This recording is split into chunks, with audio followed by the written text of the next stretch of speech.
Hello friends, welcome back to my channel Legal Express. I hope आपको मेरे बनाए हुए वीडियोस समझ में आ रहे हैं, आप उन्हें पसंद कर रहे हैं। अब हम यहाँ से स्टार्ट होता है हमारा चैप्टर 1 सेक्शन 3 जो है। ठीक है, चैप्टर 1 यहाँ से स्टार्ट हो रहा है। सेक्शन 3 जो है हमारा एक्सप्लेन करता है communication, acceptance and revocation of proposal. ठीक है, बहुत सिंपल सी चीज इसमें बताई गई है कि कम्युनिकेशन कब कंप्लीट होती है, कैसे कंप्लीट होती है, हाउ। ठीक है, अब जब आप किसी को, ए है बी है, ए बी को ऑफर दे रहा है, तो ऑफर देना ऐसे होना चाहिए कि बी को समझ में आए। चाहे वो आप एक्सप्रेस करें, उसे लिखकर बोलकर समझाएं, चाहे आपके जेस्चर जो है क्लियर कट होने चाहिए, जिससे आपका जो ऑफर है, जो आपका जो प्रपोजल है, वो सामने वाले को समझ में आना चाहिए। ठीक है, दूसरा बात करता है एक्सेप्टेंस की। एक्सेप्टेंस मतलब बी एक्सेप्ट करेगा। ठीक है, तो बी का जो एक्सेप्टेंस है, सेम वैसे ही जब कोई भी प्रोमिसी या एक्सेप्टर जो है वो एक्सेप्ट करता है उस प्रपोजल को, तो वो भी क्लियर कट होना चाहिए। आप एक्सप्रेस करें, उसे इम्प्लाइडली बताएं, क्लियर कट बताएं, ताकि आपकी एक्सेप्टेंस जो है वो ए को समझ में आए। अगर ए ने कहा है, प्रपोजल उसने भेज दिया और उसने कहा कि आप मुझे लेटर लिख करके अपना एक्सेप्टेंस बता देना। ठीक है, तो आपको लेटर लिख के ही बताना पड़ेगा। आप मन में मान के बैठे हैं, ओके ठीक है, लेकिन उसको नॉलेज ही नहीं पता चल रहा है ए को कि आपने वो चीज एक्सेप्ट कर ली है, तो यहाँ पर प्रॉमिस जो है वो बन ही नहीं पाएगा। प्रॉमिस जो है वो बन ही नहीं पाएगा। ठीक है, तो यहाँ एक्सेप्टेंस का जो कम्युनिकेशन है वो भी क्लियर होना चाहिए। तीसरा, रेवोकेशन ऑफ प्रपोजल। अब सपोज ए ने बी को ऑफर दे दिया है। ठीक है, इसके पहुंचने के पहले ही, ठीक है, अगर मतलब इसको अपना प्रपोजल कैंसिल करना है तो वो भी क्लियर कट उसको लिख के बता, पहुंच जाएगा इसके एक्सेप्ट करने के पहले।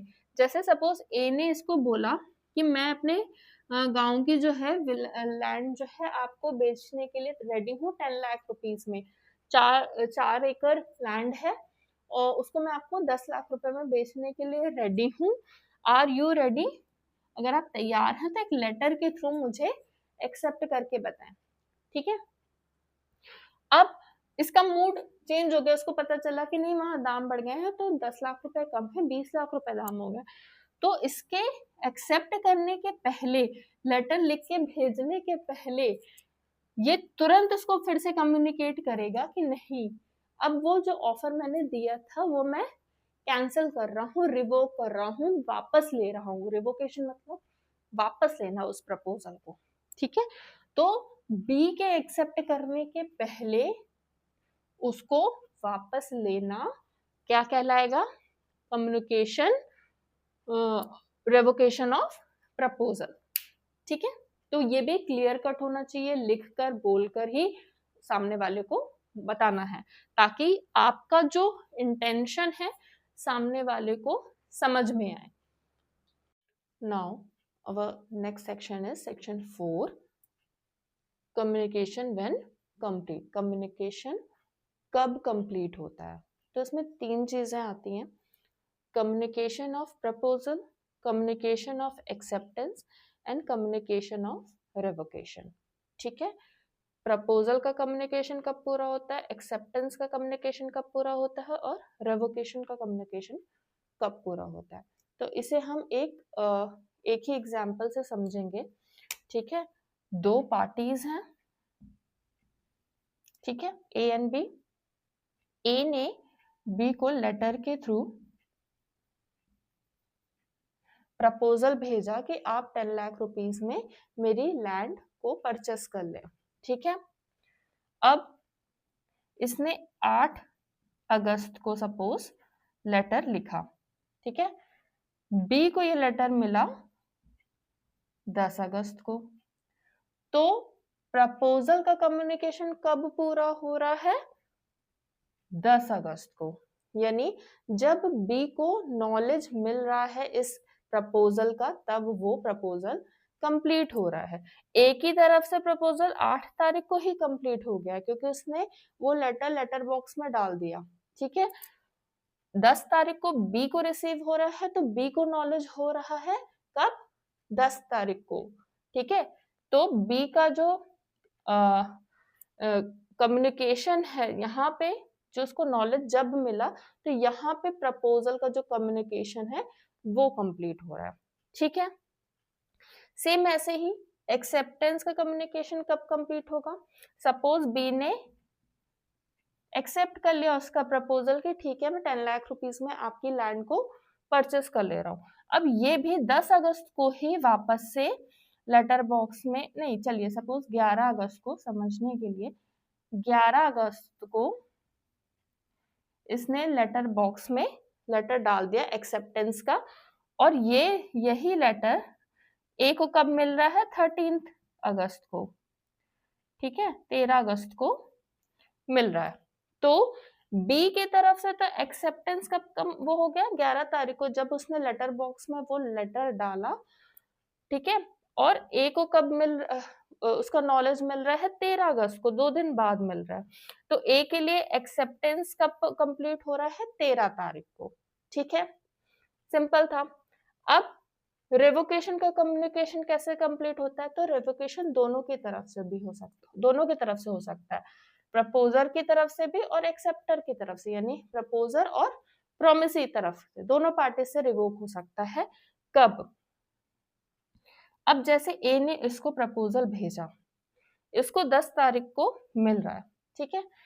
अब बी का एक्सेप्टेंस लेटर जो एक्सेप्ट कर लिया बी ने, अब उसको एक्सेप्टेंस का जो ये 11th को डेट को ये जो पोस्ट ऑफिस में लेटर डालेगा, उसके पहले ही इसे किसी भी मोड से इसे कम्युनिकेट करना पड़ेगा कि मैंने जो आपको प्रपोजल भेजा है वो मैं वापस लेता हूँ, रिवोक करता हूँ।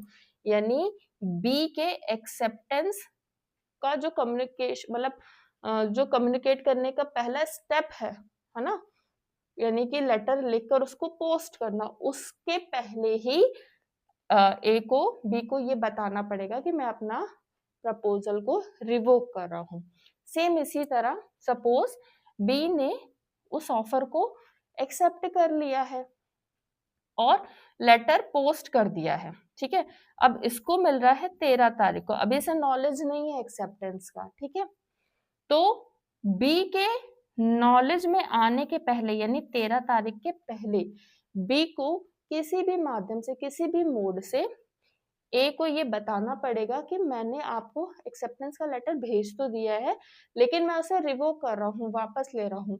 सो इन फ्यूचर आपको 2-3 दिन बाद जब भी वो मिले लेटर, वो एक्सेप्ट ना किया जाए, ठीक है। तो इस तरह जो ऑफरर होता है, प्रपोजर होता है, वो भी रिवोक कर सकता है, और जो एक्सेप्टर होता है, प्रोमिसी होता है, वो भी रिवोक कर सकता है अपना बाय कम्युनिकेशन। तो ये जो व्हेन है, कब किया जा सकता है, कैसे, है ना, वो हमने इस सेक्शन में समझा है। सेक्शन 3 में हमने ये समझा था हाउ, कैसे किया जा सकता है, ठीक है, वो हमने पढ़ लिया था। अब सेक्शन 3, सेक्शन 4 आई होप अब नहीं भूलेंगे, ठीक है।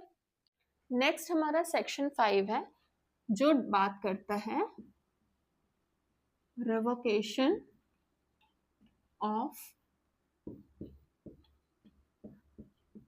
Proposal and acceptance. बहुत सिंपल है, यानी कि प्रपोजल और एक्सेप्टेंस, है ना, इसका अगर हम रिवोकेशन देखते हैं तो ये कब कंप्लीट होता है? 2 तरीके से कंप्लीट होता है। जैसे हम प्रपोजल को, ए है, ए ने बी को प्रपोजल भेजा, अब बी ने इसको हाँ भी बोल दिया, लेटर के थ्रू ये इसको भेज रहा है ए को कि यस मैंने आपका प्रपोजल एक्सेप्ट कर लिया। तो बी के लेटर को लेटर बॉक्स में डालने तक, अगर उसने डाल दिया तो वो रिवोक नहीं कर सकता, ठीक है। डालने से पहले ए उसे कम्युनिकेट करके उसे बताना पड़ेगा कि मैं अपना जो भी मैंने प्रपोजल दिया था उसको मैं वापस ले रहा हूँ, ठीक है। अब एक्सेप्टेंस की बात करें, एक्सेप्टेंस बी का रहता है, ठीक है। तो बी ने जैसे एक्सेप्ट कर लिया, लेटर के थ्रू उसको बता दिया, भेज दिया लेटर। अब ए को लेटर मिलने से पहले पहले बी को ए को किसी तरह कम्युनिकेट करके बताना होगा कि मैंने लेटर भेज तो दिया है लेकिन मैं अपना एक्सेप्टेंस जो है वापस ले रहा हूं, ठीक है। तो यहाँ पर आप अपना प्रपोजल और एक्सेप्टेंस रिवोक कर सकते हैं, वापस ले सकते हैं। नाउ हमारा सेक्शन 6 है रेवोकेशन हाउ मेड। रेवोकेशन कैसे बनता है? सो रेवोकेशन जो है प्रपोजल का वो 4 तरीके से होता है, सेक्शन 6 में डिफाइन है। पहला है बाय नोटिस। आप जिसको आपने जिस पर्सन को आपने प्रपोजल दिया है उसे आप नोटिस भेजकर जो है अपना प्रपोजल वापस ले सकते हो, रिवोक कर सकते हो। लेकिन ये तब तक ही लागू होता है जब तक सामने वाला पर्सन एक्सेप्टेंस का जो कम्युनिकेशन है, मान लीजिए उन्होंने एक्सेप्ट कर लिया और उसका कम्युनिकेशन आपको मिल गया तो आप रिवोक नहीं कर सकते। उसके मिलने के पहले बाय नोटिस आप अपना प्रपोजल रिवोक कर सकते हैं। दूसरा है by the time, by the lapse of the time. अगर उस प्रपोजल में कुछ कंडीशन दी हुई है, जैसे दिया है उसमें कि 10 दिन के अंदर आप अपना जवाब दे दीजिएगा, ठीक है।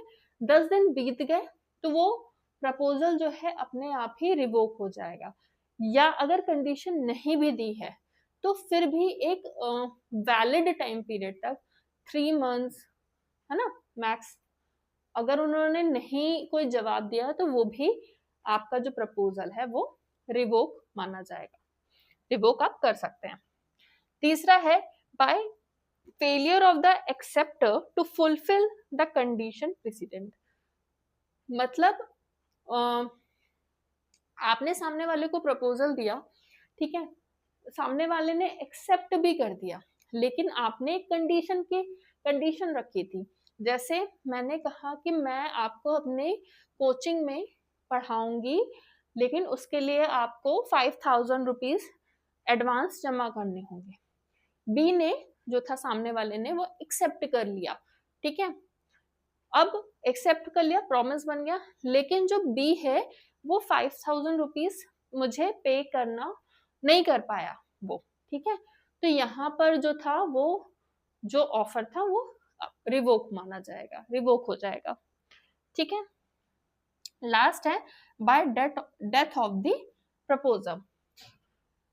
सपोज ए पर्सन है, उसने बी को ऑफर भेजा कि मैं आपको आपकी जो मेरी जो लैंड है, 1 एकड़ लैंड है मेरी, वो मैं आपको बहुत सस्ते दाम में सपोज 20,000 रुपीज में मैं आपको देता हूँ।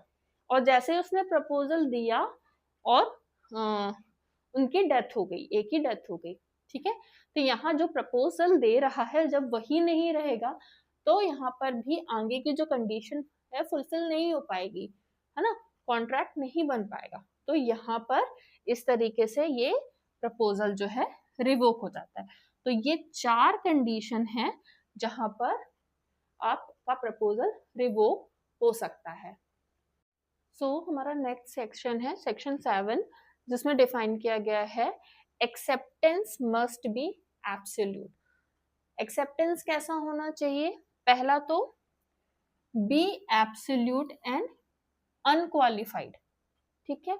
मतलब जैसे कि ए है, बी को प्रपोजल दिया कि आप मेरा घर जो है 50 लाख रुपए में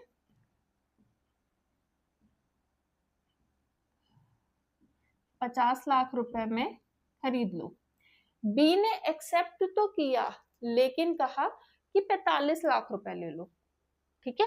तो यहाँ पे इसका जो एक्सेप्टेंस है वो एब्सोल्यूट नहीं है, क्योंकि जो उसको प्रपोजल दिया जा रहा है, ऑफर दिया जा रहा है, उस पे वो एक्सेप्ट नहीं कर रहा है, जो मैनर है उसका वो अनक्वालिफाइड है, ठीक है। तो यहाँ पर एक्सेप्टेंस जो है एब्सोल्यूट नहीं है। जब एब्सोल्यूट होगा 50 लाख में ही वो मानेगा, तभी ये वाली कंडीशन जो है फुलफिल होगी। दूसरा क्या बोल रहा है, acceptance must be expressed in some usual and reasonable manner। मतलब सपोज ए ने बी को ऑफर दिया है किसी चीज के लिए, यही कि उनका घर वो क्या 50 लाख रुपए में खरीदेंगे, ठीक है। अगर उनका आंसर हाँ है तो वो उन्हें ईमेल करके बताएं, ठीक है। स्पेसिफिकली अगर उन्होंने लिखा है कि ईमेल करके उन्हें बताए, तो जो बी है उसे ईमेल करके ही अपना जवाब देना होगा, ठीक है। अगर वो उनको कॉल करके बोलते हैं कि मतलब ठीक है मैं आपका घर जो है 50 लाख रुपए में खरीदता हूँ, तो ए जो है वो ये बोलने का हक रखता है कि नहीं आप मुझे फोन पे नहीं, आप मुझे एक मेल सेंड कर दीजिए एक्सेप्टेंस का, ठीक है। लेकिन अगर ए नहीं बोलता है, ए फोन कॉल में ही सेटिस्फाइड है, ठीक है, तो कोई दिक्कत नहीं है। लेकिन अगर वहां पर ऑफर करते समय ये कंडीशन रखी गई है कि एक्सेप्टेंस जो है उन्हें पर्टिकुलरली ईमेल करके लिखने, मतलब ईमेल करके बताई जाए, तो बी को ईमेल करना जरूरी हो जाता है, ठीक है। तो ये हमारा किसमें एक्सप्लेन किया गया है, सेक्शन 7 में। सो फ्रेंड्स हमारा नेक्स्ट सेक्शन है सेक्शन 8, जो एक्सप्लेन करता है एक्सेप्टेंस बाय परफॉर्मिंग कंडीशन और रिसीविंग कंसिडरेशन। तो एक्सेप्टेंस और भी तरीकों से हो सकता है, 2 तरीके इस पे बताए हैं। पहला तो बोला है परफॉर्मिंग कंडीशन, परफॉर्मिंग मतलब कि जरूरी नहीं है कि आप उसको लेटर भेजें, हाँ का ईमेल करें, ठीक है, हाँ करना जरूरी है। जैसे जो हमारा हमने केस पढ़ा था लालमन शुक्ला वर्सेस गौरी दत्त का केस पढ़ा था, ठीक है, सेम वही अप्लाई होता है, लेकिन उसमें जजमेंट कुछ और था।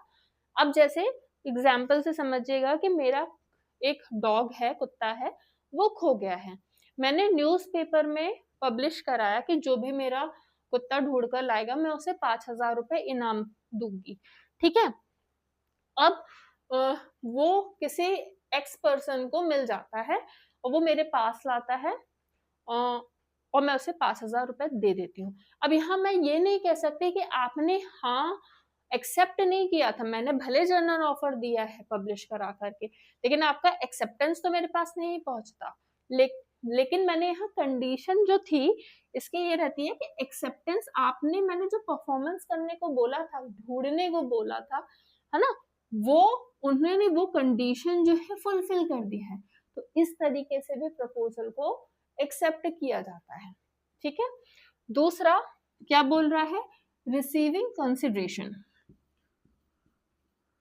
रिसीविंग कंसिडरेशन मतलब इसको भी मैं एक एग्जांपल से ही समझाती हूँ आपको।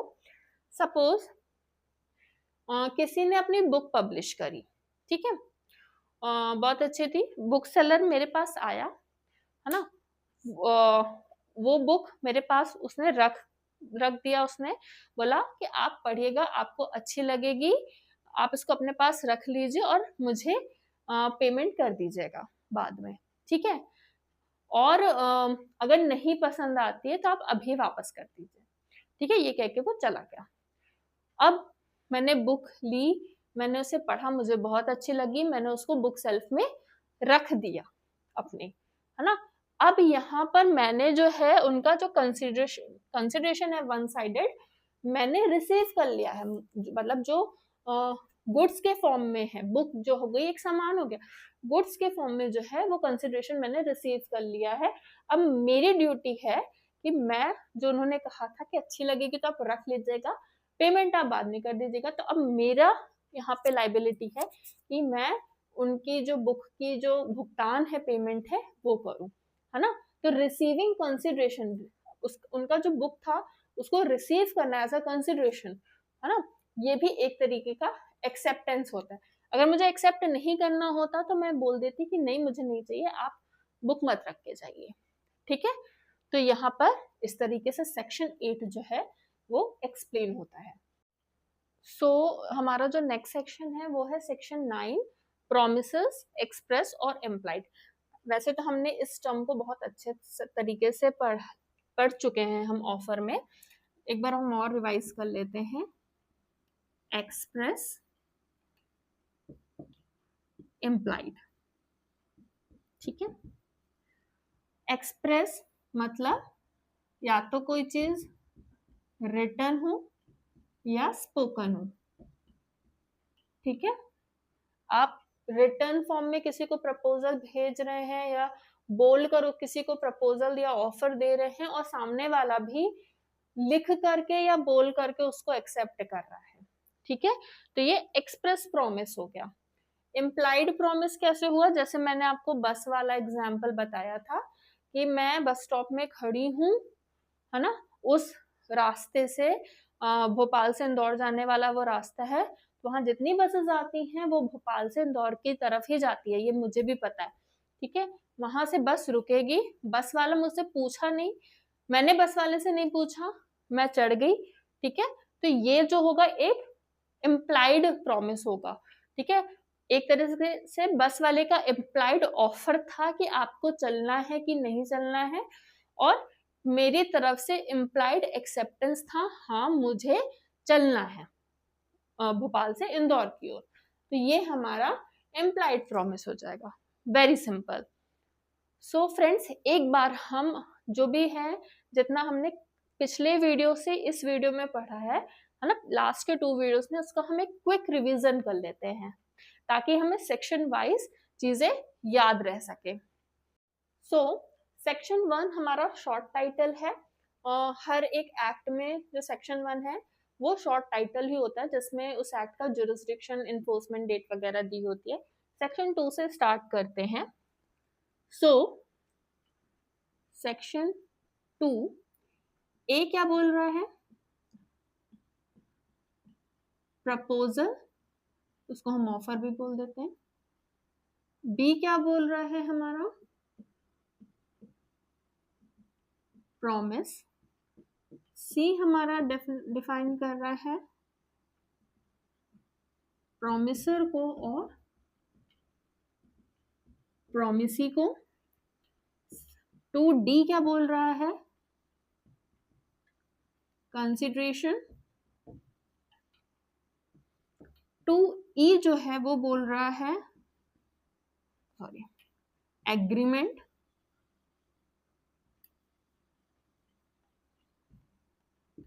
F जो है वो रेसिप्रोकल प्रॉमिस की बात कर रहा है।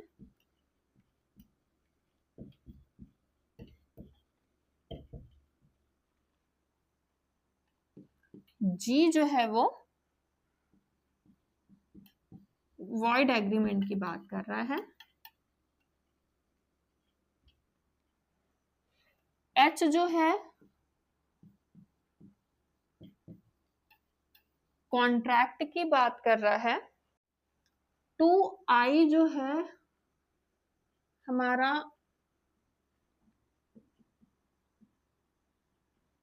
वॉइडेबल कॉन्ट्रैक्ट की बात कर रहा है। 2J जो है वो बोल रहा है कॉन्ट्रैक्ट which becomes void। यहाँ पे हमारे जो डेफिनेशन क्लॉज है 2A से लेकर 2J तक कंप्लीट हो जाते हैं। अब हमारे यहाँ से चैप्टर 1 स्टार्ट होता है, ये हुआ।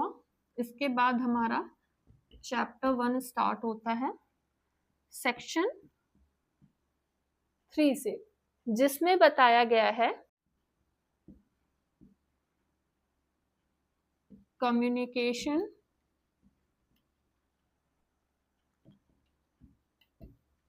acceptance and revocation of proposal। ठीक है, ये सेक्शन 3 में बताया गया है। सेक्शन 4 में एक चीज और, जब सेक्शन 3 की हम बात करते हैं तो यहाँ पे हाउ ये समझिएगा। ठीक है, सेक्शन 4 जो है हमारा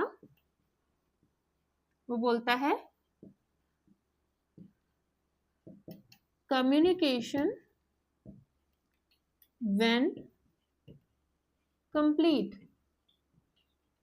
ठीक है, तो यहाँ पे व्हेन की बात कर रहा है, कब हुआ। ठीक है, सेक्शन 5 तक हो गया है, सेक्शन 4 तक हो गया है। सेक्शन 5 बोल रहा है revocation of acceptance and proposal। Section 6 जो है वो कह रहा है revocation how made। revocation how made यानी कि जो हमने 4 पॉइंट्स पढ़े थे, किन किन से तरीकों से हम रेवोकेशन ले सकते हैं वो। सेक्शन 7 कह रहा है एक्सेप्टेंस मस्ट बी एब्सोल्यूट। ठीक है, नेक्स्ट है सेक्शन 8 जो बोल रहा है एक्सेप्टेंस बाय परफॉर्मिंग कंडीशन और रिसीविंग कंसिडरेशन। सेक्शन 9 जो है लास्ट हमने जो पढ़ा है वो है प्रोमिसेस एक्सप्रेस और इम्प्लाइड। सो फ्रेंड्स, अभी तक का क्विक रिवीजन जो है पहले वीडियो और सेकंड वीडियो का वो ये है, तो आपको अपने फिंगर टिप्स पे सेक्शन याद रहेंगे। ठीक है, so thank you so much friends for watching my video. I hope आपको ये वीडियो पसंद आया है। So please like my videos, subscribe my channel and share it with your friends. Thank you so much.